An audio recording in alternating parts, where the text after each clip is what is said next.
నిన్నటి కార్పొరేటర్ నేడు ఎమ్మెల్యే కావాలో లేకపోతే ఎమ్మెల్సీ కావాలనుకుంటారు. నేటి ఎమ్మెల్యే రేపటి మంత్రి కావాలనుకుంటారు. రేపటి మంత్రి ఎల్లుండి ముఖ్యమంత్రి స్థానం.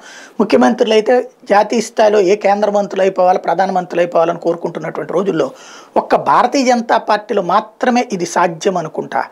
ఒక ముఖ్యమంత్రి స్పీకర్గా మారటం అన్నటువంటిది 15 సంవత్సరాలు ఛత్తీస్గఢ్ ముఖ్యమంత్రిగా చేసిన రమణ్ సింగ్ ఇప్పుడు స్పీకర్ అయ్యారు. అందుకు ఆయన అంగీకరించడం భారతీయ జనతా పార్టీలో మాత్రమే సాధ్యమయ్యేటువంటి ఒక గొప్ప విశేషం.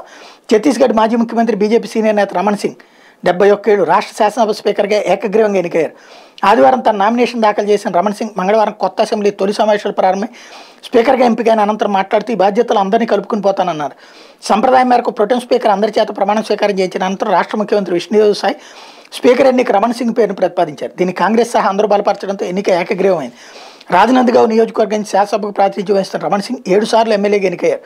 1999లో లోక్సభకు ఎన్నికైన ఆయన వాజ్పేయి మంత్రివర్గంలో సహాయ మంత్రిగాను పనిచేశారు. 2003 నుంచి 2018 దాకా 15 ఏళ్లు ఛత్తీస్గఢ్ సీఎంగా బాధ్యతలు నిర్వహించారు. 3 పర్యాయాలు ముఖ్యమంత్రిగా చేసిన రమణ్ సింగ్ స్పీకర్గా బాధ్యతలు చేపట్టడం అనేది విశేషం.